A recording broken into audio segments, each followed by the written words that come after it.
Bismillahirrahmanirrahim. Assalamualaikum warahmatullahi wabarakatuh. Salam sejahtera untuk kita semuanya. Apa kabar anak-anak hari ini? Oke, Ibu berharap semoga semuanya tetap dalam keadaan sehat walafiat dan tetap selalu semangat untuk belajar di rumah. Oke, kita bertemu lagi di pembelajaran IPA dan kali ini kita masih membahas materi mengenai listrik statis dalam kehidupan sehari-hari. Nah, yaitu mengenai medan listrik, beda potensial listrik, serta penerapan listrik statis dalam kehidupan sehari-hari. Sebelumnya, silahkan semuanya untuk mengisi absen terlebih dahulu. Nah, absennya sudah tersedia di Google Classroom. Nah, bagi yang belum mengisi absennya, silahkan untuk segera mengisinya. Oke, kita lanjut. Nah, silahkan semuanya dipersiapkan buku-bukunya. Nah, silahkan disimak serta dipelajari video ini. Nah, kalau ada yang perlu, itu silahkan semua dicatat di buku catatannya. Pada minggu lalu, di video sebelumnya, kita membahas mengenai perubahan gaya kolom. Nah, perubahan gaya kolom ini bisa terjadi pada muatan, jarak, ataupun gabungan dari muatan dan jarak. Nah, di sekitar muatan-muatan listrik tersebut, ada yang namanya medan listrik. Nah, medan listrik ini dapat mempengaruhi muatan lain yang berada tidak jauh darinya. Nah, bagaimanakah cara kita menentukan besar kuat dari medan listrik tersebut? Selain medan listrik, kita juga dapat menentukan beda potensial listrik. Nah, bagaimanakah juga cara kita menentukan beda potensial listriknya? Nah, selain itu, kita juga akan mempelajari mengenai berbagai penerapan listrik statis dalam kehidupan sehari-hari. Nah, untuk mengetahui lebih lanjut mengenai medan listrik, beda potensial listrik, serta penerapan listrik statis akan dibahas di video kali ini. Nah, silahkan semuanya dipelajari, dipahami, dan disimak dengan baik. Ada beberapa tujuan pembelajaran yang akan kita bahas pada pembelajaran kali ini. Nah, silakan dilihat slide di samping. Nah, di situ ada 3 tujuan pembelajaran. Yang pertama, peserta didik dapat menentukan besar medan listrik pada suatu muatan. Nah, yang kedua, peserta didik dapat menentukan besarnya beda potensial listrik. Dan yang terakhir, peserta didik dapat menjelaskan penerapan listrik dalam kehidupan sehari-hari.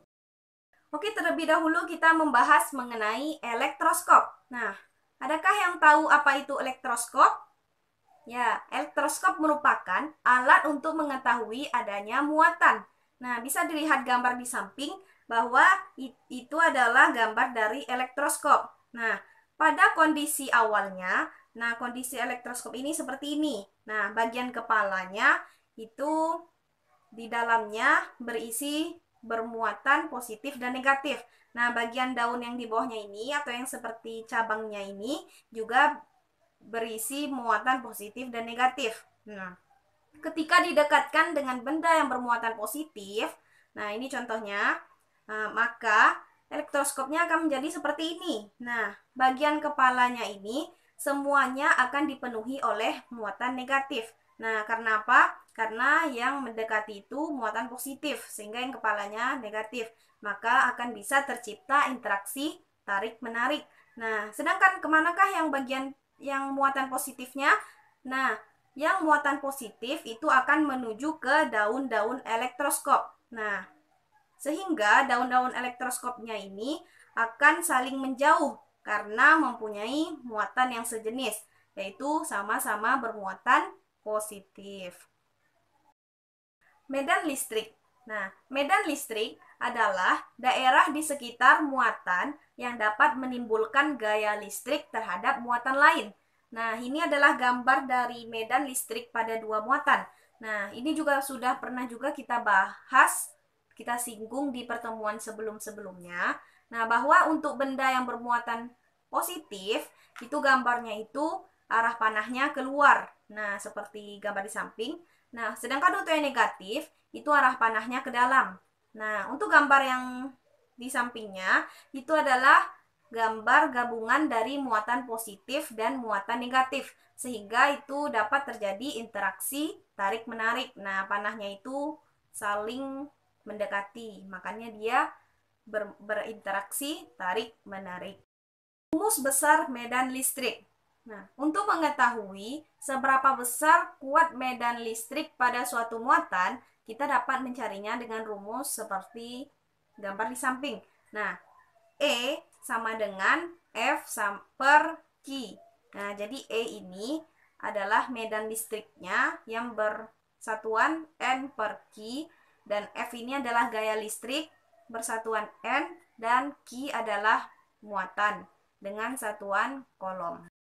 Sedangkan untuk mengetahui beda potensial atau tegangan listrik pada suatu muatan, kita menggunakan rumus V sama dengan W per Q. Nah, di mana V ini merupakan beda potensialnya, W-nya ini energi listrik yang dengan satuan Joule, dan Q merupakan muatannya.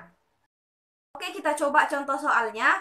Nah, ini kita coba terlebih dahulu contoh soal untuk medan listrik. Nah, soalnya kedua muatan sebesar 16 mikrokolom diberikan gaya kolom sebesar 400 N. Dan berapakah besar kuat medan listriknya? Oke, untuk jawabannya itu seperti ini. Oke, untuk jawabannya seperti ini. Nah, terlebih dahulu kita bikin diketahui. Nah, pada soal itu diketahui untuk gaya kolomnya itu sebesar 400 N. Nah, kita tulis F-nya itu 400 N. Kemudian, untuk muatannya itu diketahui pada soal 16 mikrokolom. Nah, mikrokolom ini harus kita ubah menjadi satuan kolom. Jadi 16 dikali 10 pangkat min 6 kolom. Nah, karena yang ditanyakan pada soal itu adalah kuat medan listrik, jadi kita menggunakan rumus untuk mencari medan listrik.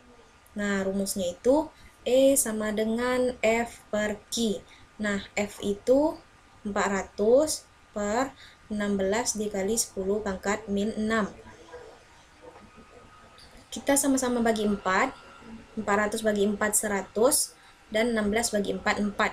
Nah, sehingga didapatkanlah 100 dikali 10 pangkat 6. Nah, 10 pangkat 6 ini kita naikkan yang 10 pangkat min 6 dibagi 4. Nah, sehingga dapatlah 100 bagi 4 25 dikali 10 pangkat 6. Kita sederhanakan saja menjadi 2,5 dikali 10 pangkat 6. 10 pangkat 7. Nah, dengan satuan N per Q. Oke, untuk soal yang kedua, nah soal ini membahas mengenai beda potensial listrik. Nah, jadi soalnya untuk memindahkan muatan sebesar 10 kolom, itu diperlukan energi sebesar 60 Joule. Nah, hitunglah beda potensial dari muatan tersebut. Nah, untuk jawabannya itu seperti ini. Oke, jadi untuk jawabannya terlebih dahulu kita tes diketahui karena yang di sini ditanyakan itu adalah beda potensialnya. Nah, jadi diketahui pada soal itu, diketahui besar muatannya itu 10 kolom. Nah, jadi kita bikin Q-nya 10 kolom. Dan untuk energinya sebesar 60 Joule. Jadi kita bikin W-nya, W itu energi sebesar 60 Joule. Nah, yang ditanyakan itu beda potensial listrik. Nah, jadi kita jawab rumusnya V sama dengan W per Q. Nah, jadi W-nya 60 dibagi 10 dan didapatkanlah 6.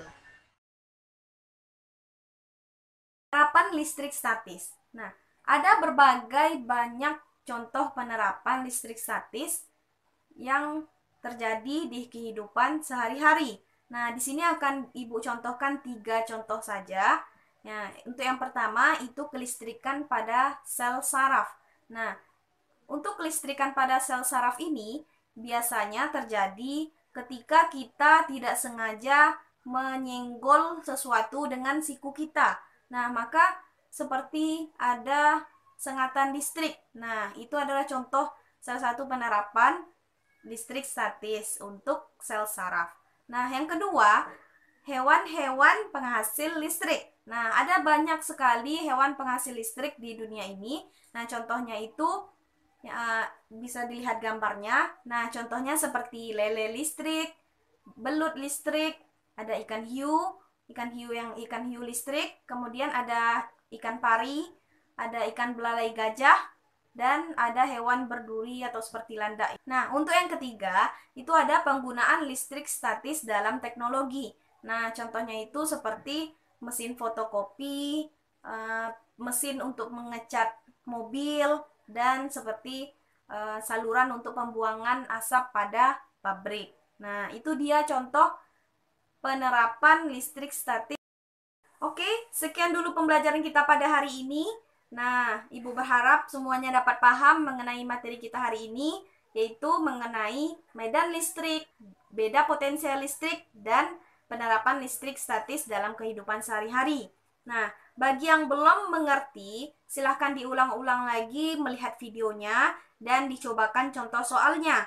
Nah, jangan lupa juga untuk membaca buku IPA-nya. Oke, Ibu mohon maaf atas segala kesalahan maupun perkataan. Ibu akhiri dengan Assalamualaikum warahmatullahi wabarakatuh. Salam sejahtera untuk kita semua.